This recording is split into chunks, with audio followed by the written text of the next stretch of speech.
এই কথা শুনে আমার ভাই পেছনে ফিরে তাকিয়ে অবাক হয়ে বলে, আরে ইব্রাহিম, তুমি আমার পিছনে কখন এলে? আমার মা যে স্টাফকে ফোন করেছিলেন তার নাম ইব্রাহিম। ইব্রাহিম আমার ভাই আরিফের কথা শুনে অবাক হয়ে যায় আর বলে আমার মা তাকে ফোন করে আরিফের মানে আমার ভাইয়ের খোঁজ নিতে বলেছেন জন্য সে এখানে এসেছে। তাকে ইব্রাহিম জিজ্ঞাসা করে সে কার সাথে কথা বলছিল, আর উত্তরে ভাই বলে, এত রাতে কি নেশা করে এসেছো নাকি? আমিও তোমার সাথেই কথা বলছিলাম।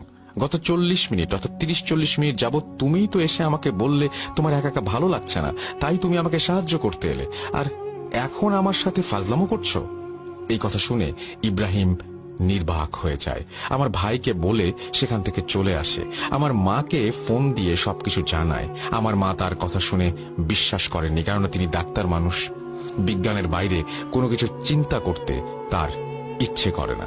সেদিন রাতে আমার ভাই অনেক রাত করে বাসায় ফেরে। পরদিন সে সকালে উঠে আবার হাসপাতালে চলে যায়। আজ আবার তাকে একটি অটোপসি করতে হবে জানানোর জন্য ফোন আসে এবং তার আসতে দেরি হবে বলে আমরা খেয়ে শুয়ে পড়ি।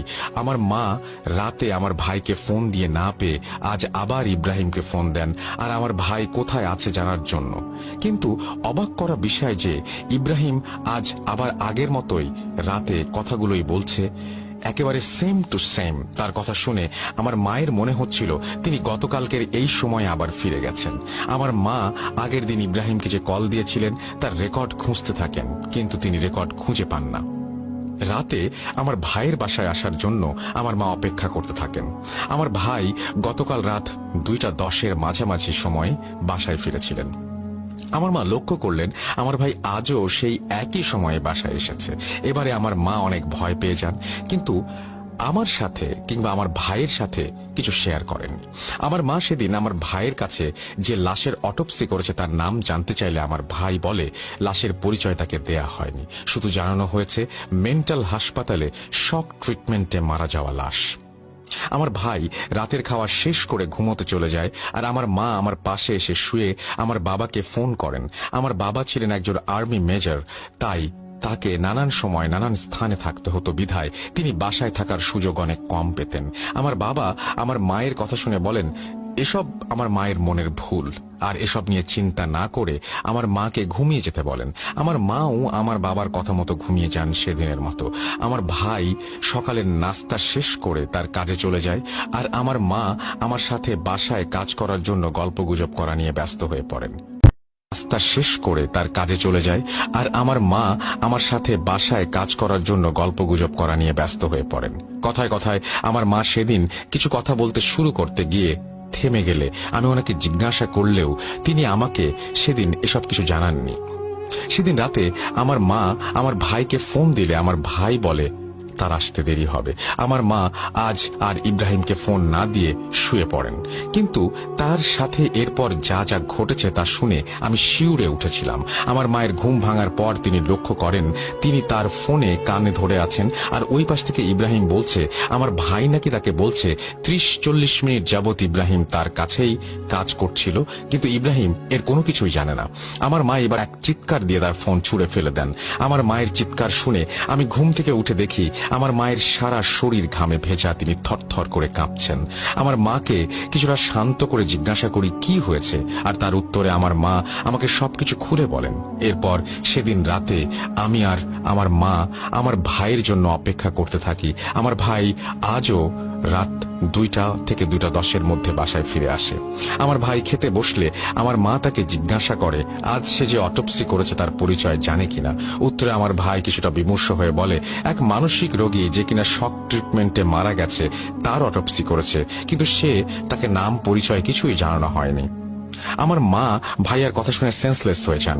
আমার ভাইয়া আর আমি আমার মাকে নিয়ে বিছানায় শুইয়ে দিই। আমার মায়ের জ্ঞান ফিরে আসলে আমার মা আমার ভাইকে সবকিছু খুলে বলেন। আমার ভাই আমার মায়ের কথা শুনে কান্না শুরু করেন এবং আমার মাকে জড়িয়ে ধরে বলে মা আমার সাথেও এই একই ঘটনা ঘটে চলেছে। আমি প্রথম যেদিন এই অটোপসি করি সেদিন আমার হাত সামান্য কেটে গিয়েছিল। পরের দিন আমি আবার যখন দেখলাম এই একই কাজ আমাকে করতে হচ্ছে, তখন আমি এসব হয়তো স্বপ্ন দেখছি ভেবে গ্লাভস পরতে যাব, তখন দেখি হাতের সেই কাটা দাগটা। পরে বুঝতে পারলাম আমি কোনো স্বপ্ন দেখিনি। যদি স্বপ্ন দেখতাম তাহলে আমার হাতে কাটা দাগ থাকবে কেন? আমি বুঝতে পারি এই কাজ আমি গতকালও করেছি। আমার ভাইয়ের কথা শুনে আমার মায়ের হুঁশ উড়ে যায়, কিন্তু আমি ভাবতে থাকি আমার সাথে কিছু হচ্ছে না কিভাবে? সবার সাথে একই জিনিস বারবার হচ্ছে, কিন্তু আমার সাথে তাহলে কিভাবে হচ্ছে না? এর ব্যাখ্যা আমি খুঁজে পাচ্ছিলাম না। সেদিন আমার ভাইকে আমার মা হাসপাতালে যেতে নিষেধ করেন।